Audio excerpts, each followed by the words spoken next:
சாந்தி. எல்லோரும் பாபா நினைவில் குஷியாக இருக்கிறீங்களா?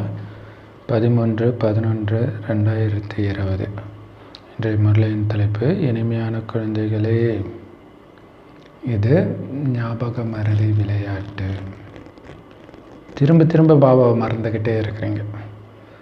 ஸோ உங்கள் புத்தியில் நம்பிக்கை இருக்கணும், அப்போ தான் மறக்க மாட்டீங்க.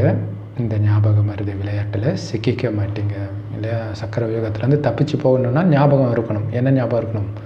புள்ளி, நான் ஆத்மா, என்னுடைய தந்தை ஒரு புள்ளி, அங்கே போகணும் அப்படிங்கிறது ஞாபகம் இருக்கணும்.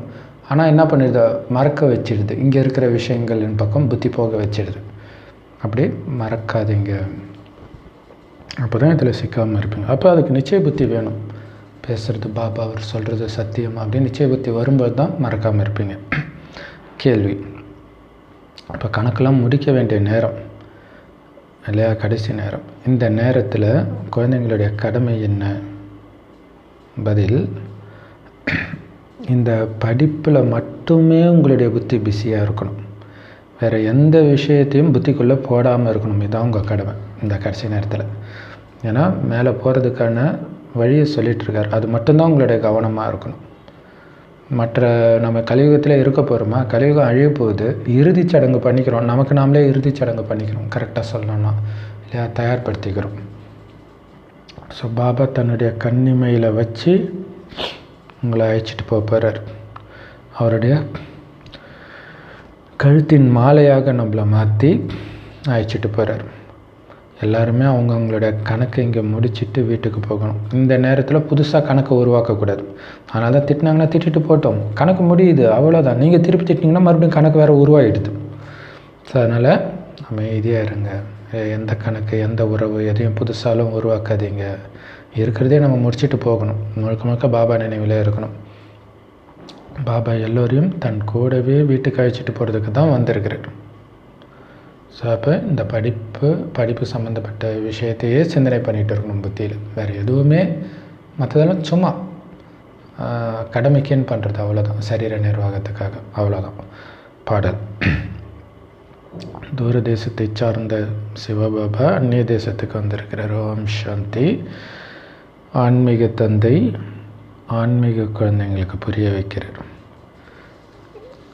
இந்த உலகத்தில் உள்ள அனைவருக்கும், குறிப்பாக பாரதவாசிகள், அமைதியை விரும்புகிறாங்க. ஏன்னா பாரதத்தில் தானே உண்மையான அமைதி இருந்துச்சு. உலகத்தின் எஜமானர் தான் அமைதியை ஸ்தாபனை பண்ண முடியும். உலகத்தில் அமைதியை உலகத்தின் எஜமானர் தான் ஸ்தாபனை பண்ண முடியும், மனிதர்கள் பண்ண முடியாது. அதனால் உலகத்தில் அமைதி பரவணுன்னா கடவுளைத்தான் கூப்பிடணும். ஆனால் பாவம் மனிதர்களுக்கு இது கூட தெரியல. யாரை கூப்பிடணுன்னே அவங்களுக்கு தெரியல. இல்லை அமைதி வேணும்னு மற்றவர்கள்லாம் கூப்பிட்டு இருக்கிறாங்க. ஸோ ஒட்டுமொத்த உலகமும் அமைதியை விரும்புது. ஒட்டுமொத்த உலகமும் கடவுளை தவிர மற்றவங்களெல்லாம் கூப்பிட்டு இருக்கிறாங்க. சாந்தி தாமம், அதுதான் ஆத்மாவும் பரமாத்மாவும் வசிக்கிற இடம். அது முழுக்க முழுக்க அமைதியான இடம் எப்போவுமே. ஸோ அது தனியாக இருக்குது. ஸோ அப்போ உங்களுக்கு அமைதி வேணும்னா அங்கே தான் போகணும். அப்போ இந்த உலகத்தை விட்டு போனால் தான் அமைதி வரும். அப்போ அழைச்சிட்டு போகிற வழியை சிவபாபா தானே சொல்ல முடியும், கடவுள் தானே சொல்ல முடியும். அவரை விட்டு மனிதர்கள்கிட்ட போய் அமைதியை கேட்டிங்கன்னா, நிறைய பேர் ரொம்ப பிரச்சனை வந்துச்சுன்னா தற்கொலை பண்ணிக்கிறாங்க இல்லை அமைதிக்காக. ஆனாலும் மீண்டும் அவங்க இங்கேயே தான் பிறப்பாங்க. மீண்டும் அந்த பாவத்துக்கான தண்டனை அவங்க அனுபவிச்சு தான் ஆகணும். எல்லையற்ற தந்தையால் தான் இதையெல்லாம் உங்களுக்கு புரிய வைக்க முடியும். இன்றைக்கி உலகத்தில் நிறைய மனிதர்கள், நிறைய மதங்களும் தர்மங்களும் இருக்குது. ஒரே ஒரு தர்மம் மட்டும் இருந்துச்சுன்னா அமைதி இருக்கும்பா. இத்தனை மதங்கள் வந்ததுனால தான்ப்பா குழப்பமே அப்படின்னு சொல்கிறாங்க. என்ன பண்ணுறது? எல்லா தர்மத்தையும் இணைச்சில்லாமல் முடியாது இல்லையா? அதுக்கு தான் நிறைய ட்ரை பண்ணுறாங்க. பாருங்கள், உங்கள் மதத்தில் எல்லா மதத்துலையும் சொன்னது எங்கள் மதத்தில் இருக்குது, வாங்க அப்படின்னு சொல்கிறாங்க. அது முடியுமா? முடியாது. திருமூர்த்தியுடைய மகிமை இருக்குது. திருமூர்த்தியுடைய படம் நிறைய பேர் வச்சுருக்கிறாங்க இல்லையா? மூர்த்திகள். சிவனுக்கு பதில் சங்கர், பிரம்மா, விஷ்ணு வச்சுருக்கிறாங்க. பிரம்மா மூலமாகத்தான் இப்போ புது உலக ஸ்தாபனை நடக்குது. ஸோ வெறும் அமைதி மட்டும்தான் புது உலகத்தில் இருக்குமா? கிடையாது, சுகமும் இருக்கும். ஸோ சுகத்தையும் அமைதியையும் ஸ்தாபனை பண்ணுறார் பாபா பிரம்மா மூலமாக. 5000 வருஷத்துக்கு முன்னாடி இந்த லக்ஷ்மி நாராயணனுடைய ராஜ்யம் பாரதத்தில் நடக்கும்போது மற்ற ஆத்மாக்களும் உடலை விட்டு வீட்டுக்கு போயிருந்தாங்க. இப்போ நிறைய தர்மங்கள், நிறைய குழப்பம் இருக்குது, துக்கம் இருக்குது. ஸோ அதனால் எல்லோரும் மீண்டும் ஒரே தர்மம், ஒரே ராஜ்யம், ஒரே மொழி வேணும் அப்படின்னு விரும்புகிறாங்க இல்லையா? அதை ஸ்தாபனை பண்ணுறதுக்கு விட மாட்டுறாங்க. அதனால தான் ஹிந்தியை ஒரே மொழி ஆக்கணும்னா எல்லாம் எதிர்க்கிறாங்க. பாபா அமைதியும் சுகத்தையும் செல்வத்தையும் ஸ்தாபனை பண்ணுறாரு இல்லையா? அமைதி, சுகம், செல்வம் நிரம்பிய உலகத்தை ஸ்தாபனை பண்ணிகிட்ருக்கிறார். இப்போ கண்டிப்பாக அந்த ஒரே ராஜ்யம் இதே பாரத பூமியில் தான் இருக்கும், இதே ஸ்தூல உலகத்தில் தான் இருக்கும். அந்த ஒரே ராஜ்யத்தின் ஸ்தாபனை நடந்துட்டு இருக்குது. புதுசு கிடையாது, ஒவ்வொரு கல்பத்திலும் நடக்குது. பல கோடி தடவை பாபா இந்த ராஜ்யத்தை ஸ்தாபனை பண்ணியிருக்கிறார். எப்படி தர்மங்களின் எண்ணிக்கை அதிகரிச்சுக்கிட்டே இருக்குதோ, மரங்கள், ஸோ இந்த சிருஷ்டி மரம் வளர்ந்துக்கிட்டே இருக்குதோ, அப்போ தான் பாபா வரார் இல்லை? எல்லாம் அதிகமாகி நல்ல குழப்பம் வரும்போது பாபா வரார், குழப்பத்தை அழித்து அமைதியை நிலைநாட்ட. ஸோ இந்த விஷயத்தை எல்லாம் ஆத்மா தான் உடம்பு மூலமாக கேட்குது, படிக்குது. எல்லா சமஸ்காரமும் ஆத்மாவில் தான் இருக்குது. அந்த ஆத்மா அபிமானி பயிற்சி வேணும், அதுதான் ரொம்ப முக்கியம். அதை உருவாக்க தான் வந்திருக்கிறார் பாபா. ஸோ அப்போ உங்களுக்கு எப்போவுமே என்ன இருக்கணும்? ஆத்மாவை பற்றி சிந்தனை இருந்துக்கிட்டே இருக்கணும். ஆத்மாவாகிய நான் பல உடம்பு எடுத்து நடிச்சிருக்கிறேன். ஸோ இந்த நம்பிக்கை வர்றதுக்கு குழந்தைங்க அதிக முயற்சி பண்ணணும் இல்லையா? 5000 வருஷம் முன்னாடி லக்ஷ்மி நாராயணன், அதை விடுங்க, முந்தைய ஜென்மத்தில் நான் எந்த உடலில் இருந்திருப்பேன் அதை நினைக்கும் போதே ஆச்சரியமாக இருக்கும். ஏன்னா அப்போவே ஆனந்தமாக தான் இருந்திருப்போம். அந்த நம்ம வீடும் இப்போ இருக்கும், நம்மளுடைய குழந்தை பேர குழந்தைங்களும் இப்போ இருப்பாங்க, இருக்கிறதுக்கான வாய்ப்பு அதிகம். ஸோ அதெல்லாம் நினச்சி பார்த்தாலே ஆச்சரியமாக இருக்கும். ஸோ அது எப்போ நினைப்போம்? ஆத்மான்னு நினைத்தால் தான் நினைப்போம். பாபா ஆனால் மீண்டும் மீண்டும் மறந்துடுறோம் பாபா, ஆத்மான்றதே மறந்துடுறோம் பாபான்னு குழந்தைங்க சொல்கிறீங்க. ஸோ அதுக்கு தான் பாபா சொல்கிறார், இது ஞாபக மறதி விளையாட்டு. இதில் சிக்கிக்கிட்டீங்க, டக்குன்னு மறந்துடுது. பாபா ஞாபகப்படுத்திட்டு போகிறார், உடனே மறந்துடுது இல்லை? முரளி முடித்த உடனே பாபா என்ன சொன்னார்னு கேட்டாலே டக்குன்னு மறந்துடுது. அந்த மாதிரி மாயை சிக்க வைக்கிறோம். ஸோ இப்போ நமக்கு பரந்தாம வீட்டுக்கு போகிற வழியும் தெரியாது, மறந்துட்டோம். நம்ம ராஜ்யத்துக்கு போகிற வழியும் தெரியாது, மறந்துட்டோம். பாபா தான் இதையெல்லாம் புரிய வைக்கிறார். ஆனால் இதுக்கு முன்னாடி இதெல்லாம் நம்ம தெரியாமல் தான் இருந்தோம். ஏன்னா எல்லாருடைய புத்தியும் கல் மாதிரி ஆயிடுச்சு, புத்தி வேலை செய்யலை. தேக உணர்வில் பாரதத்தில் தான் தெய்வீக புத்தி, திவ்ய புத்தியும் கல் புத்தி என்னும் சொல்லப்படுது.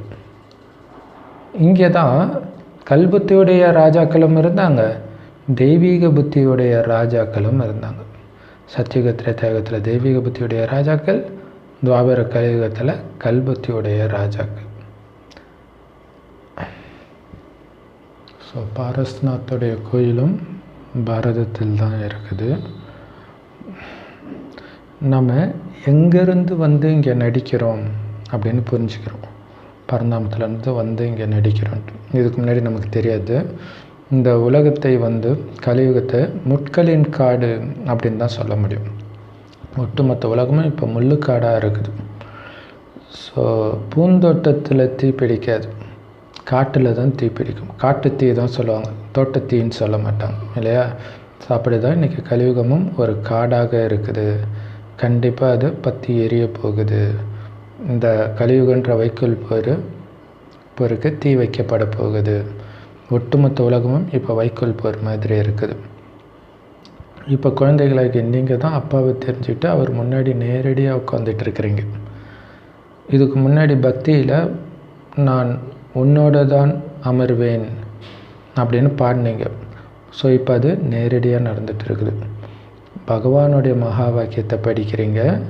குழந்தைகளாகி உங்ககிட்ட தான் கடவுள் பேசுகிறார். கடவுள் தான் நமக்கு நடத்துகிறாருன்னு நமக்கு தெரியும். யார் கடவுள்? நிராகார சிவத்தந்தை தான் கடவுள்.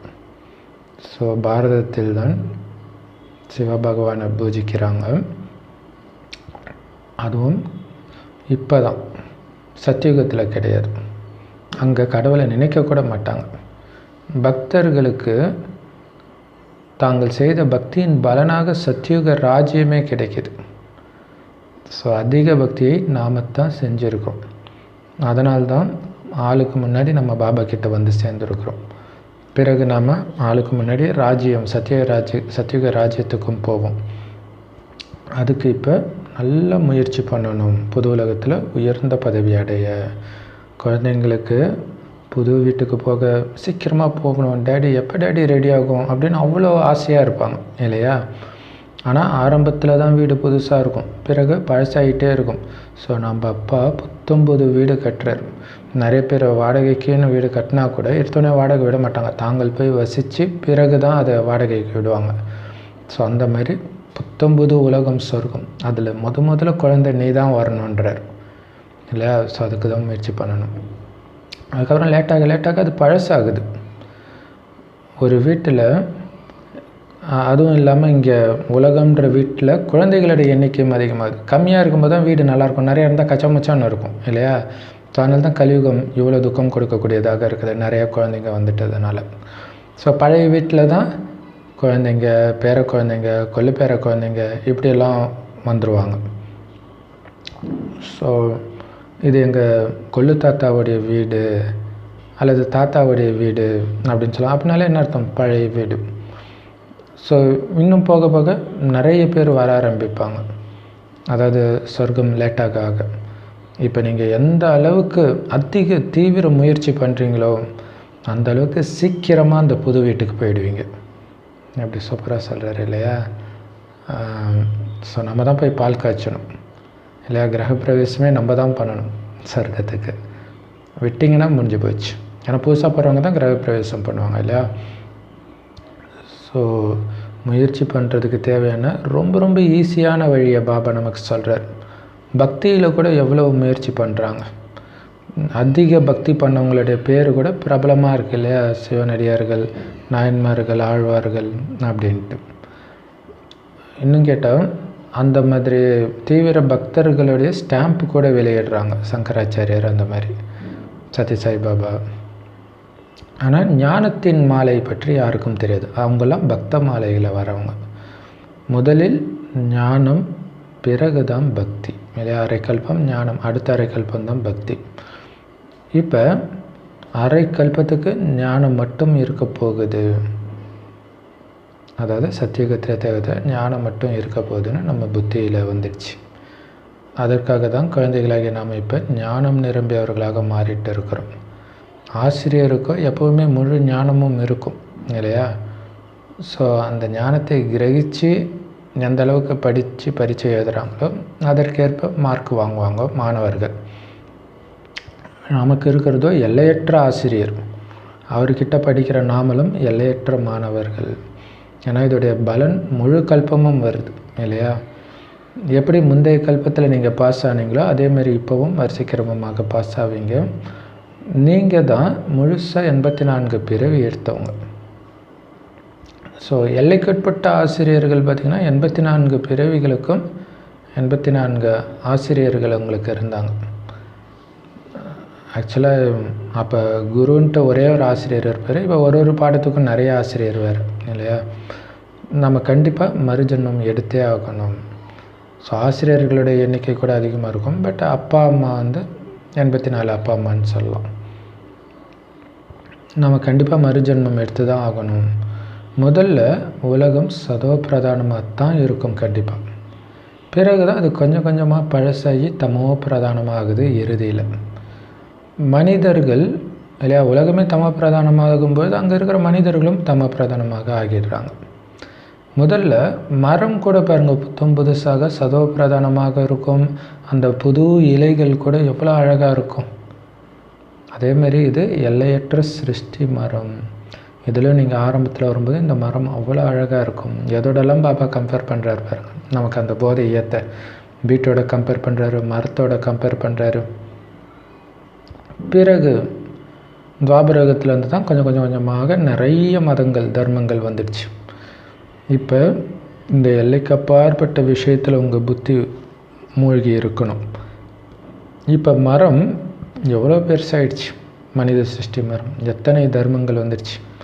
ஆனால் முதல்ல ஒரே ஒரு ஆதி சனாதன தேவி தேவதா தர்மம் மட்டும்தான் இருக்கும் அரை கல்பத்துக்கு. பிறகு தான் மற்ற தர்மங்கள்லாம் வருது.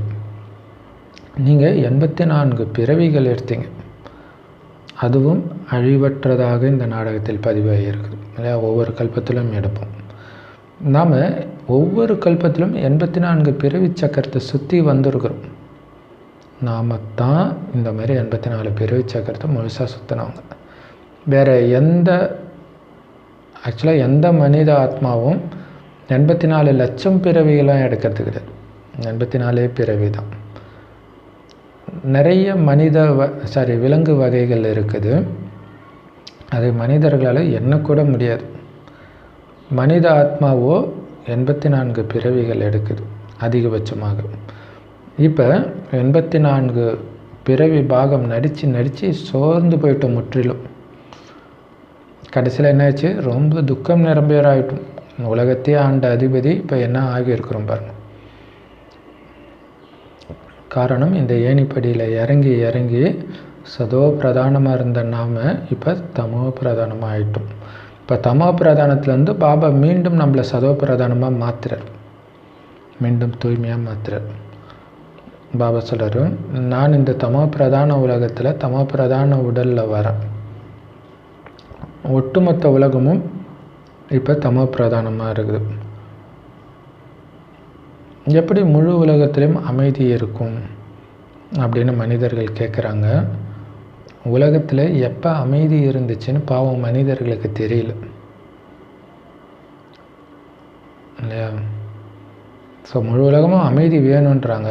அமைதி இருக்கும் பொழுது அதுக்கு முன்னாடி உலக அழிவு நடந்துச்சு, அதுக்கப்புறம் தான் அமைதி வந்துச்சு அப்படின்றது அவங்களுக்கு தெரியல.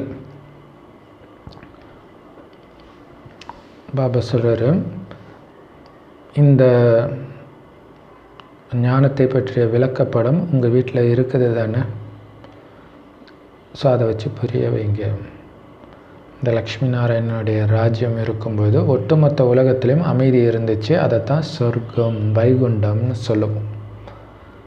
புது உலகத்தை தான் சொர்க்கம் தங்க யுகம் அப்படின்னு சொல்கிறோம். இந்த பழைய உலகம் இப்போ மீண்டும் சொர்க்கமாக மாறணும். அந்த புது உலக ராஜ்யம் இப்போ ஸ்தாபனை ஆகிட்டு இருக்குது. லக்ஷ்மி நாராயணனுடைய ராஜ்யம் மட்டும்தான் ஒட்டுமொத்த உலகத்திலையும் இருக்கும் சத்தியுகத்தில். நிறைய மனிதர்கள் லக்ஷ்மி நாராயணன் கோயிலுக்கு போகிறாங்க. ஆனால் அவங்க பாரதத்தின் எஜமானர்களாக இருந்தாங்க. அவங்க ராஜ்யத்தில் அமைதியும் ஆனந்தமும் இருந்துச்சுன்னு யாருடைய புத்தியிலும் நுழைய மாட்டேங்குது. ஸோ இதெல்லாம் 5000 வருஷம் முன்னாடி நடந்துச்சு. அவங்க ராஜ்யம் இருந்துச்சு. அரை கல்பத்திற்கு பிறகு உலகம் பழசாயிடுச்சின்னு சொல்லப்படுது. வியாபாரிகள் கூட அவங்களுடைய கணக்கு புஸ்தகத்தில் ஸ்வஸ்திக் போட்டு ஆரம்பிப்பாங்க. அதுக்கும் அர்த்தம் இருக்குது. அவங்க அதை கணேஷ் பிள்ளையார் அப்படின்னு சொல்கிறாங்க, பிள்ளையார் சொல்லின்னு சொல்கிறாங்க. ஏன்னா பிள்ளையாரை தேவதையாக, விக்னங்களை அழிப்பவராக, விக்ன விநாசக்காக அவங்க நினைக்கிறாங்க. ஸோ அப்போ தேவதையுடைய அருள் வேணும், செய்கிற வியாபாரத்தில் தடை வரக்கூடாது அப்படிங்கிறதுக்காக பிள்ளையார் சொல்லி போட்டு ஸ்வஸ்திக் போட்டு ஆரம்பிக்கிறாங்க. ஆனால் ஸ்வஸ்திக்கில் 4 சமமான பாகங்கள் பிரிக்கப்படுது ஸ்வஸ்திக் மூலமாக. ஸோ அது உண்மையிலே எதை குறிக்குது? 4 யுகங்களை குறிக்குது. ஆனால் அது தெரியாமலே அவங்க பக்தி மார்க்கத்தில் அதை பண்ணுறாங்க. அதேமாரி தீபாவளி கொண்டாடுறாங்க. இந்த 2 நாளில் வரப்போகுது இல்லையா? உண்மையான தீபாவளி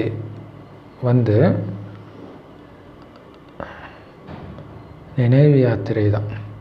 சூப்பராக சொன்னார் பாருங்க இல்லையா? ஏன்னா நினைவின் மூலமாக தான் ஆத்ம தீபம் ஏற்றப்படுது. அதுவும் 21 பிறவிக்கு.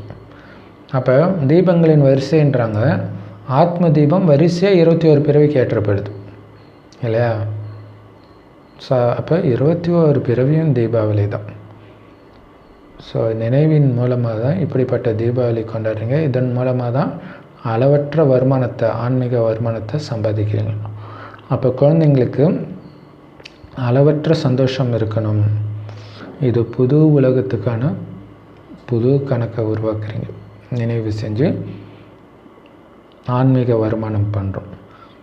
நாம் 21 பிறவிக்கு வருமானத்தை சம்பாதிக்கணும். ஸோ 21 பிறவிக்கு சேர்த்து வைக்கணும் ஆன்மீக வருமானம். எப்படி சேர்க்கறது? நினைவின் மூலமாக. ஸோ நினைவு இல்லாட்டினாலே சேர்த்ததெல்லாம் செலவாயிட்டே இருக்கும். அதனால தான் கவனம் கொடுங்க, ஒரு வினாடி கூட வீணாக்காதீங்க அப்படின்னு பாபா குழந்தைங்களுக்கு சொல்கிறார். அதேமாதிரி இந்த ஞானத்தை கேட்கும்போது கூட உங்களை ஆத்மான்னு உணர்ந்து கேட்குறீங்களா, ஆத்ம உணர்வில் இருந்து கேட்குறீங்களா, இல்லை சும்மா கேட்டுட்ருக்கீங்களா? உங்களை ஆத்மான்னு உணர்ந்து கேட்கும்போது தான் அந்த ஆனந்தம் அனுபவமாகும். அல்ல, நமக்கு பரமாத்மா பரமபிதா நடத்திட்டு இருக்கிறார். இது கடவுளுடைய மகா வாக்கியங்கள். கடவுளை ஒரே ஒருத்தர் தான். அவர் கண்டிப்பாக வந்து மனித உடலை எடுக்கிறார். ஏன்னா மனித உடல் எடுக்காமல் எப்படி மனிதர்கள்கிட்ட அவரால் பேச முடியும்? மனித உடல் எடுக்காமல் எப்படி பகவானுடைய மகா வாக்கியம் இருக்க முடியும்? ஆனால் இது யாருக்கும் தெரியாத காரணத்தினால்தான் எது கேட்டாலும் தெரியாது தெரியாது, படைப்பை பற்றியும் தெரியாது, படைப்பவரை பற்றியும் தெரியாது அப்படின்னு சொல்கிறாங்க. அவரை பரமபிதா பரமாத்மான்னு சொல்கிறாங்க, பிறகு அவரை பற்றி தெரியாதுன்றாங்க. சிவபாபான்னு சொல்கிறாங்க, பிரம்மா பாபான்னு சொல்கிறாங்க. ஆனால் விஷ்ணு பாபா அப்படின்னு சொல்கிறது கிடையாது. இல்லை, சிவத்தந்தை பிரம்ம தந்தை அவ்வளோதான். விஷ்ணு பாபா கிருஷ்ண பாபாலாம் சொல்கிறது இல்லை. பிரஜாபிதாவையும், பிரஜாபிதா அப்படின்னாலே அப்பந்தான் அர்த்தம், பிரஜைகளின் தந்தைன்னு அர்த்தம். நீங்களும் பிரம்மாவுடைய குழந்தைகள், பிரம்ம குமாரிகள். அப்போ நீங்கள் பிரம்மா குமாரிகள். அப்போ இயக்கத்துடைய பேரை பிரஜாபிதா பிரம்ம குமாரிகள் அப்படின்னு நீங்கள் போட்டால் தான் உங்களுக்கு புரியும். வெறும் பிரம்மா குமாரிகள்னால் எந்த பிரம்மன்னு தெரியாது அவங்களுக்கு. அப்போ பிரஜாபிதா உங்களுடைய தந்தை, பிரம்மாவுடைய குழந்தைங்க இவங்க. ஸோ இத்தனை பிரம்மா குமாரிகள் இருக்கிறாங்கன்னா இத்தனை பேருக்கும் ஒரு தந்தை இருப்பாங்க, பிரஜாபிதா இருப்பாங்க அப்படின்னு புரிஞ்சுக்குவாங்க. அதனால் கண்டிப்பாக பிரஜாபிதா அப்படின்ற வார்த்தை போடணும். பிறகு பிரஜாபிதா தான் இவங்களுடைய அப்பா அப்படின்னு அவங்க புரிஞ்சுக்குவாங்க. பிரஜாபிதா மூலமாகத்தான் புது உலகம் படைக்கப்படுது. ஆத்மாக்களாகிய நாம் நமக்குள்ள முதல்ல சகோதரர்கள் தான். எப்போ? பரந்தாமத்தில் இருக்கும்போது, உடலே இல்லாமல் இருக்கும்போது. பிறகு இந்த பூமிக்கு வந்து உடல் எடுக்கும்போது சகோதர சகோதரிகள் ஆகிறோம். இல்லை, வெறும் ஆத்மான்னு உணர்ந்தால் சகோதரர்கள், உடலோடு ஆத்மான்னு உணர்ந்தீங்கன்னா சகோதர சகோதரிகள். ஸோ சிவத்தந்தையுடைய குழந்தைகளாகி நாம் எல்லோரும் அழிவற்ற ஆத்மாக்கள். இந்த சாக்கார ரூபத்தில் நாம் சகோதர சகோதரிகள் ஆகிறோம். அதனால தான் பிரஜாபிதா பிரம்மா அப்படின்னு சொல்லப்படுது. ஆனாலும் பிரம்மாவுடைய குழந்தை தான் நாம். ஆனால் பிரம்மாவை நினைக்கிறது கிடையாது இல்லையா? ஏன்னா சிவபாபா கிட்ட இருந்து தான் ஆஸ்தி. சிவனை நினைத்தால் தான் ஆத்ம தூய்மையாகும். அதனால் சிவபாபாவை தான் நினைக்கிறோம். ஸோ அப்பா கிட்டேருந்து தான் ஆஸ்தி கிடைக்கும் இல்லையா? ஸோ அதனால தான் பிரம்மா வந்து நமக்கு அம்மா. பாபான்னு சொன்னாலும் அம்மாவும் கூட. உலகியல் தந்தை மற்றும் பரலௌகிக தந்தையைத்தான் நினைப்பாங்க. ஏன்னா இவங்க மூலமாக இவங்க கிட்டேருந்து தான் ஆஸ்தி கிடைக்குது. அலௌகிக தந்தையான பிரஜாபிதா பிரம்மா கிட்டேருந்து ஆஸ்தி கிடைக்கல. அதேமாதிரி துக்கத்தின் போது சிவத்தந்தையை தான் நினைக்கிறாங்களே தவிர பிரம்மாவை யாரும் நினைக்கிறது கிடையாது. கடவுளே அப்படின்னு தான் சொல்கிறாங்களே தவிர ஓ பிரம்மா அப்படின்னு சொல்கிறது கிடையாது. சந்தோஷத்தின் போதோ யாரையுமே நினைக்கிறது கிடையாது இல்லையா? இந்த தந்தையை நினைக்கிறதில்ல, அந்த தந்தையை நினைக்கிறதில்ல. சொர்க்கத்திலேயோ சந்தோஷத்தை தவிர எதுவும் கிடையாது. திரும்புகிற பக்கமெல்லாம் சந்தோஷம். ஆனால் இது யாருக்குமே தெரியல. இப்போ நமக்கு இப்போ 3 தந்தைகள் இருக்கிறாங்க. பக்தி மார்க்கத்தில் 2 தந்தை இல்லையா? உலகியல் தந்தை, அப்புறம் பரலௌகிக தந்தை சிவபாபா. சத்யுகத்தில் ஒரே ஒரு தந்தை தான் நினைப்பாங்க, அதாவது லௌகிக தந்தை. சத்யுகத்தில் ஒரு தந்தை, துவாபரயுகத்தில் இருந்த 2 தந்தை, சங்கமயுகத்தில் 3 தந்தை இல்லையா. இப்போ தான் இந்த 3 தந்தையும் நாம் நினைக்கிறோம். நமக்கு லௌகிக தந்தையும் இருக்கிறாங்க, ஆனால் அவங்க எல்லைக்குட்பட்ட தந்தைகள். அவங்கக்கிட்டேருந்து எல்லைக்குட்பட்ட ஆஸ்தி தான் கிடைக்கிது. இப்போ எல்லையற்ற ஆஸ்தியை அடையிறதுக்காக எல்லையற்ற தந்தையை கண்டுபிடிச்சிட்டோம். அவர்கிட்டேருந்து தான் நமக்கு எல்லையற்ற ஆஸ்தியாகிய சொர்க்கம் கிடைக்கிதுன்னு புரிஞ்சுக்கணும். எல்லையற்ற தந்தை சிவபாபா பிரம்மாவுடலில் பிரவேசமாகி குழந்தைங்களுக்கு அளவற்ற சந்தோஷத்தை ஆஸ்தியாக கொடுக்குறார். அதாவது அளவற்ற சுகம், சாந்தி, செல்வம் நிறைந்த சொர்க்கத்தை கொடுக்குறார். அவருடையவராக நாம் ஆகிறதன் மூலமாகத்தான் நமக்கு எல்லையற்ற ஆஸ்தி கிடைக்கிது. ஸோ இதை பிரம்மா மூலமாக தாத்தாவுடைய சொத்து அடையிறது அப்படின்னு சொல்லலாம் இல்லையா. தாத்தா சொத்து பேரனுக்கு கண்டிப்பான்னு சொல்லுவாங்கல்ல, ஆனால் அப்பா மூலமாக தானே தாத்தா வராங்க இல்லை. அப்பாவே இல்லைன்னா நமக்கு எப்படி தாத்தா வராங்க. ஸோ அதனால் பிரம்மா மூலமாக சிவத்தந்தை அல்லது சிவ தாத்தாவுடைய ஆஸ்தி நமக்கு கிடைக்கிது. ஸோ பாபா சொல்கிறேன், நான் உங்களுக்கு உங்களுடைய ஆஸ்தியை கொடுக்குறேன், உங்களுக்கு இந்த ஞானத்தை கொடுக்குறேன். இந்த ஞானம் என்கிட்ட இருக்குது, அதனால் கொடுக்குறேன். இந்த ஞானம் எந்த மனிதன்கிட்டையும் கிடையாது, தேவதைக்கிட்டையும் கிடையாது இல்லையா. சத்யுக ஸ்ரீ கிருஷ்ணர்கிட்டையும் கிடையாது, கலியுகத்தில் இருக்கிற எந்த மனுஷங்கிட்டையும் கிடையாது. என்கிட்ட மட்டுமே இருக்குது இல்லையா. அதான் சுயம்பு, அவர்கிட்ட தான் இருக்குது. இது எந்த வேதத்திலும் கிடையாது. என்னிடம் உள்ள இந்த ஞானத்தை குழந்தைகளாகி உங்களுக்கு கொடுக்குறேன். இதுதான் ஆன்மீக ஞானம். இதன் மூலமாக தான் ஆத்மா உயர்ந்த நிலை அடையுது, அனைத்து செல்வத்தையும் இழந்த அத்தனையும் திரும்ப பெறுது. ஆன்மீக தந்தைகிட்ட இருந்து இந்த ஆஸ்தியை, உயர்ந்த பதவியை நாம் ஞானத்தின் மூலமாக அடையிறோம். ஸோ இந்த மாதிரிலாம் இந்த ஞானக்கடலை சிந்தனை பண்ணிக்கிட்டு இருக்கணும், ஞானக்கடலை கடையணும். ஸோ இதை தான் அசுரர்களும் தேவர்களும் பார்க்கடலை கடைஞ்சதாக சொல்லப்படுது. அமிர்தம் வருது அப்படின்றாங்களே. ஸோ இதை சிந்தனை பண்ணிக்கிட்டே இருக்கணும். யார் தன் மனதை கட்டுப்படுத்துகிறாங்களோ அவங்க அனைத்தையும் கட்டுப்படுத்துகிறாங்க. மனதை வெல்பவன் உலகையே வெல்கிறான் அப்படின்னு சொல்லப்படுது. மனதுக்கிட்ட யார் தோற்கிறானோ அவன் அனைத்து நாளும் தோற்கடிக்கப்படுகிறான் அப்படின்னு சொல்லப்படுது. சூப்பர் பாயிண்ட் இல்லையா. ஆனால் உண்மை என்ன அப்படின்னா, யார் மாயையை வெல்கிறாங்களோ அவங்க அனைத்தையும் வெல்கிறாங்க, மாயைக்கிட்ட தோற்கிறவங்க அனைத்தையும் இழக்கிறாங்கன்னு அர்த்தம். ஸோ இதுதான் ஆக்சுவலாக இல்லையா. பாண்டவர்கள் அந்த சூதாட்டம் தோற்கிறது அது எல்லாமே பார்த்திங்கன்னா மாயைக்கிட்ட, அதாவது சூதாட்டத்தில் தோற்கிறாங்க, ஆனால் மாயைக்கிட்ட ஜெயிக்கிறாங்க. அதுதான் அங்கே அதிசயம். ஏன்னா உலகத்தின் பாஷைக்கு எது வெற்றியோ கலியுகத்தின் பாஷையில், அதுதான் சங்கமயுக பாஷையில் தோல்வி. கலியுகத்தில் தோல்வி தான் இங்கு வெற்றி இல்லையா. கலியுகத்தில் ஒருத்தன் திட்டி நம்ம அமைதியாக இருந்துட்டோன்னா கலியுகத்தை பொறுத்த வரைக்கும் தோல்வி, ஆனால் சங்கமயுகத்தில் அதுதான் வெற்றி இல்லையா. ஏன்னா மாயை வெல்றோம். ஸோ மாயையை வெல்பவர் உலகை வெல்பவர்னு தான் சொல்ல முடியுமே தவிர மனதை வெல்பவர்னு சொல்ல முடியாது. ஏன்னா மனதை வெல்ல முடியாது. மனிதர்கள் கேட்குறாங்க, எப்படி மனதுக்கு அமைதி வரும் அப்படின்ட்டு. பாபா கேட்குறாரு, எனக்கு மனதுக்கு அமைதி வேணும் அப்படின்னு எப்படி ஆத்மா சொல்ல முடியும்? ஏன்னா ஆத்மாவே சாந்தி தாமத்தில் வசிக்கிறது. அப்படி இருக்கும்போது அது எப்படி அமைதியை கேட்கும்? அதோடைய வீடே அமைதி தான் இல்லையா. எப்போ ஆத்மா உடலில் பிரவேசிக்குதோ அப்போ தான் அது நடிக்க ஆரம்பிக்குது. பாபா சொல்கிறாரு, இப்போ உங்களுடைய சுய தர்மத்தில் நிலைச்சிருங்க, அமைதியில் நிலைச்சிருங்க. அப்போ அதுக்கு என்ன பண்ணணும்? ஆத்மான்னு உணருங்க. வெறும் ஆத்மா, எனக்கு எதுவும் கிடையாது, உனக்கு என்ன குழந்தையா குட்டியா அப்படின்வாங்க இல்லையா.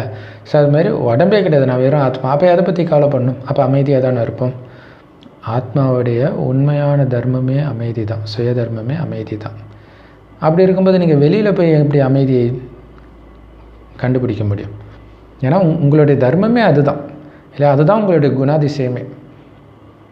ஸோ இதை வைத்து தான் மகாராணி நெக்லஸோடைய கதை இல்லையா. நெக்லஸை குளிக்க போகும்போது ஒரு நாள் கைட்டி வச்சுட்டு குளிப்பாங்க, ஒரு நாள் கைட்டை மறந்துட்டு எங்கெங்கேயோ தேடுறாங்க. அது கழுத்திலே இருக்குது. அந்த மாதிரி தான் அமைதின்றது நம்மளுடைய கழுத்து மாலை. நம்ம வெளியில் எங்கெங்கேயோ தேடிட்டு இருக்கிறோம். சன்னியாசிகள் இந்த உதாரணத்தை சொல்கிறாங்க நமக்கு. அமைதியை தேடி ஏன் வெளில போகிறீங்க, அது உங்கள் கழுத்தில் இருக்குதுன்னு சொல்லிவிட்டு அவங்களே காட்டுக்கு போகிறாங்க அமைதியை தேடி. இல்லை, அவங்க சொல்கிறது அவங்களே புரிஞ்சிக்கல. பாபா சொல்கிறாரு, ஆத்மாக்களாகிய உங்களுடைய உண்மையான தர்மம் அமைதி. சாந்தி தாமத்திலிருந்து தான் நீங்கள் இங்கே வந்து நடிச்சிங்க இல்லையா? ஸோ எங்கேருந்து இங்கே வந்தீங்களோ அதுதான் உங்களுடைய வீடு, அந்த சாந்தி தாமம், அதாவது பரந்தாமம். இங்கே வந்து உங்கள் உடல் மூலமாக நீங்கள் நடித்து தான் ஆகணும். எப்போ உடல்லிருந்து விடுபடுறீங்களோ அப்போ தான் மரண அமைதி நிலவும் இல்லையா? ஆத்மா ஒரு உடலை விட்டு இன்னொரு உடலை எடுக்குது. அப்படி இருக்கும்போது நீங்கள் எதை பற்றி கவலைப்படணும்? யாராவது இறந்துட்டா அழுகுறாங்கள்ல, அது இந்த உடலில் நடிக்க வேண்டிய பாகத்தை முடித்து அடுத்த பாகம் நடிக்க இன்னொரு உடல் எடுக்குது. அதை பற்றி நீங்கள் ஏன் கவலைப்படுறீங்க? ஒன்ஸ் போனது தான், திரும்ப வராது இல்லையா? அந்த ஆத்மா வேறு உடல் எடுத்துருச்சு, எந்த உடல் எடுக்குதுன்னு யாருக்குமே தெரியாது, அது திரும்பவும் வராது. அப்போ எது உங்களுக்கு துக்கத்தை கொடுக்குது? பற்று துக்கத்தை கொடுக்குது. ஆனால் சொர்க்கத்தில் பற்று துக்கம் கொடுக்காது. ஏன்னா அங்கே பற்று இருக்காது, 5 விகாரமே அங்கே இருக்காது, ராவண ராஜ்யமே அங்கே இருக்காது. அதுக்கு பேர் தான் ராமராஜ்யம். ஒருவேளை எப்போவுமே ராவண ராஜ்யமே இருந்துச்சு அப்படின்னா மனிதர்கள் நொந்து போயிடுவாங்க இல்லையா? உலகம் அழியக்கூடாது சொல்கிறாங்களே, அப்படியே விட்டால் என்ன ஆகும் உலகம்? அப்புறம் சந்தோஷத்தையே அனுபவிக்க முடியாமல் போயிடும் இல்லையா? ஸோ அதை புரிஞ்சுக்கிறோம். அதனால் உலக அழிவை பற்றியும் நம்ம கவலைப்படல, உண்மையிலே சந்தோஷப்படுறோம். நாம் தான் உண்மையிலே ஆஸ்திகராகி இருக்கிறோம். ஏன்னா இந்த ரகசியத்தை தெரிஞ்சிருக்கிறோம், முக்காலத்தை உணர்ந்த திரிகாலதரிசியாகவும் ஆகியிருக்கிறோம். மனிதர்களுக்கு அப்பாவை தெரியலை, அதனால தான் அவங்கள நாஸ்திகர்கள்னு சொல்லப்படுது. அப்போ நாஸ்திகர்னா அனாதை, அப்பாவை தெரியாதவன் அனாதை தானே இல்லையா? ஸோ கடந்த காலத்தில் இதுவரைக்கும் நீங்கள் படித்த அத்தனை வேத சாஸ்திரங்களும் பக்தி மார்க்கத்தை சார்ந்தவை. ஆனால் நீங்கள் அதை விட்டுட்டு இப்போ ஞான மார்க்கத்துக்கு வந்திருக்கிறீங்க. பாபா தன்னுடைய கண்களில் வைத்து உங்களை அவர் கூடவே ரொம்ப அன்பாக பரந்தாம வீட்டுக்கு அழைச்சிட்டு போகிறார். நான் உங்கள் அனைவரையும் என்னுடைய கழுத்து மாலையாக ஆக்குறேன், கழுத்து மாலையாக்கி அழைச்சிட்டு போகிறேன். Love you Bap Dada, love you Bap Dada. எல்லா ஆத்மாக்களும் இறைவனை தான் கூப்பிடுது இல்லையா? நம்ம எல்லாருமே அவருடைய கழுத்து மாலை தான் இல்லையா? சிவபாபாவுடைய மாலை தான் அனைத்து ஆத்மாக்களுமே. ஸோ எல்லாருமே சிவபாபா தான் கூப்பிட்ருக்குறோம் அழைச்சிட்டு போக சொல்லி. யார் காமச்சிதையில் உட்காந்து அழுக்கா ஆகி இருக்கிறாங்களோ அவங்கள பாபா ஞானச்சிதையில் உட்கார வச்சு அழகாக்குறார். கர்ம கணக்கு முடிக்க வைக்கிறார். கர்ம கணக்கு முடித்து வீட்டுக்கு அழைச்சிட்டு போகிறார். பெண்டிங்கே கிடையாது, நீ தான் முடிச்சாகணும், வேறு வழியே கிடையாது. அந்த மாதிரி ஸ்ட்ரிக்டான டீச்சர் பாபா இல்லை. டீச்சர் ஹோம்ஒர்க் நீ முடிச்சே ஆகணும், இல்லாட்டினா கிளாஸ்க்கே வரக்கூடாது, சாப்பிடவே போகக்கூடாதுன்னா முடிச்சு தானே ஆகணும். ஸோ முன்னாடியே முடிச்சுட்டு வந்தால் ஜாலியாக இருக்கும், இல்லாட்டினா கஷ்டப்பட்டு முடிக்கணும். அந்த மாதிரி தான் நம்ம கர்ம கணக்கும்.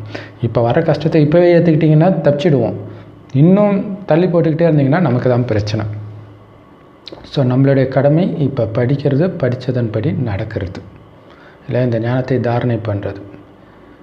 அப்படி இருக்கும்போது மற்ற விஷயத்தை பற்றி நாம் ஏன் கவலைப்படணும்? மனிதர்கள் எப்படி இறப்பாங்க, அடுத்தது என்ன ஆகும், இதை பற்றிலாம் ஏன் சிந்தனை பண்ணிகிட்டு இருக்கிறீங்க? கணக்கை முடிக்கணும். நம்மளை தேடி வரும் கணக்கு வரும்போது நீங்கள் ரெடியாக இருங்க இல்லையா? அமைதியாக பாபா சொன்ன மாதிரி நடந்துக்கோங்க, அவ்வளோதான். ஆடாமல் அசையாமல் இருங்க. இதில் தான் உங்கள் கவனம் இருக்கணும். எல்லோரும் எப்படி இறப்பாங்க தேவை கிடையாது. அதெல்லாம் எதுக்கு நேரத்தை வீணாக்குறீங்க இல்லையா? அதை பற்றி கேட்காதீங்க. மோசமாக இருக்கும்லாம் சொல்லிட்டார். அதை பற்றி கேட்காதீங்க, முடிஞ்சு போச்சு. அதை தெரிஞ்சுட்டு என்ன பண்ண போகிறோம் இல்லையா? நாம் இருந்தால் உலகம் அழிஞ்ச மாதிரி நமக்கு, அவ்வளோதான். எல்லோரும் அவங்கவுங்க கணக்கு முடிச்சுட்டு வீட்டுக்கு போயிடுவாங்க. ஏன்னா இது கணக்கு முடிக்கிற நேரம், கடைசி நேரம். இந்த எல்லையற்ற நாடகத்தை பற்றிய ரகசியம் நம்ம புத்தியில் இருக்குது. வேறு யார்கிட்டையும் இந்த ஞானம் இல்லை. நாம் ஒவ்வொரு கல்பத்திலும் எல்லையற்ற ஆஸ்தி அடையிறதுக்காக நாம் தான் பாபா கிட்ட போகிறோம் அப்படின்னு தெரிஞ்சுக்கிட்டோம். நாம் ஜீவாத்மாக்கள் இல்லையா? உடலோடு இருக்கிற ஆத்மாக்கள். பாபாவுக்கு உடல் கிடையாது, அதனால் ஒருத்தர் உடலில் பிரவேசிக்கிறார். ஒரு சாதாரண உடலில், பிரம்மா உடலில் பிரவேசித்து அவருக்கு சொல்கிறார், உனக்கு உன்னுடைய முன்ஜென்மங்களை பற்றிய ரகசியம் தெரியாது, எனக்கு தெரியும் அப்படின்னு சொல்கிறார். வேறு யாருமே குழந்தை ஆத்ம அபிமானியாகி அப்பாவை நினைவு செய்யன்னு சொல்லவே முடியாது கடவுளை தவிர. கடவுள் தான் சொல்கிறார், நல்லது, இனிமையிலும் இனிமையான காணாமல் போய் வெகுகாலம் கழித்து கண்டெடுக்கப்பட்ட செல்லமான குழந்தைங்களுக்கு தாய் தந்தை பாப்தாதாவின் அன்பு நினைவுகள் மற்றும் காலை வணக்கம். நம்மளும் பாப்தாதாவுக்கு அன்பு நினைவுகள் மற்றும் காலை வணக்கம் சொல்கிறோம். தாரணிக்கான முக்கிய சாரம், நினைவு யாத்திரையிலே மூழ்கி தினம் தினம் உண்மையான தீபாவளி கொண்டாடுங்க. ஆத்ம ஜோதி எரிஞ்சிக்கிட்டே இருக்கட்டும். இப்போ தான் ஜோதி எரிய வைக்கிறோம், வரிசையாக தீபங்களின் வரிசை இல்லையா? ஸோ 21 பிறவிக்கான வருமானத்தை 19 கணக்கில் சேர்த்துக்கிட்டே இருங்க.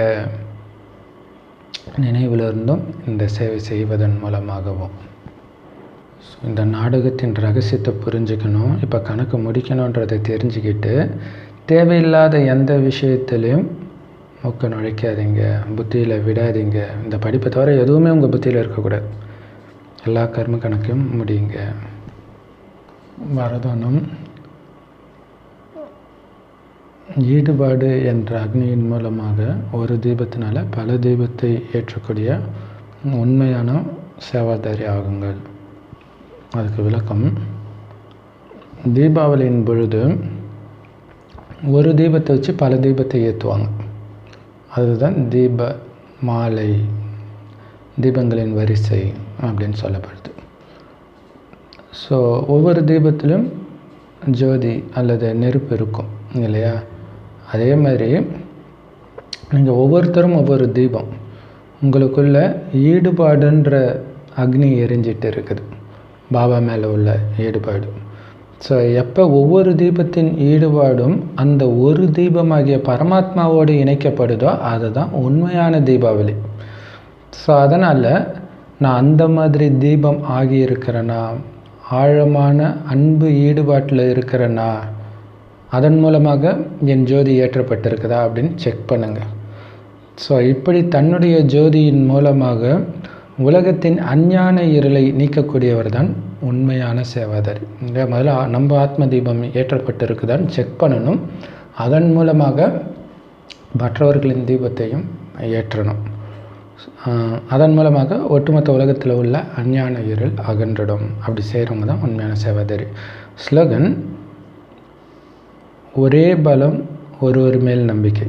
இந்த பாடம் மட்டும் பக்கவாக இருந்துச்சுன்னா எப்படிப்பட்ட நீர்க்குமிழியில் இருந்தும் தப்பிச்சிடுவீங்க இல்லை? எப்படிப்பட்ட சூறாவளி புயலில் இருந்தும் ஈஸியாக தப்பிச்சிடுவீங்க. இங்கே பாபா சொன்ன வழி தான் நமக்கு பாதுகாப்பு இல்லை? பாபா என்ன சொல்கிறார்? அமைதியாக இருக்க சொல்கிறார். ஆனால் நீங்கள் மனதின் வழிப்படி ஒரு பிரச்சனை வருது, நீங்களும் நீயா நானா பார்க்கலான்னா மாட்டிக்குவீங்க, இன்னும் போய் மாட்டிக்குவீங்க. ஸோ அப்போ பாபா பார்த்துக்குவார் அப்படின்னு அமைதியாக இருங்க. பாபா அமைதியாக இருக்க சொல்லியிருக்காரு, நான் அமைதியாக இருக்கிறேன், எது வந்தாலும் நான் வாங்கிக்குவேன். அப்போ என்னென்னா வரும், ஆனால் அது அப்படியே அமைதியாக பொறுமையாக ஆகி சரியாயிடும். ஆனால் மனதின் வழிபடி போனீங்கன்னா இன்னும் பெரிய சூழலில் போய் சிக்கிக்குங்க. ஸோ அதனால் எப்போவுமே நமக்கு பலம் பாபா மட்டும்தான், அவர் மேலே மட்டும்தான் நமக்கு நம்பிக்கை. ஓம் சாந்தி. தேங்க்ஸ் ஃபார் வாட்சிங்.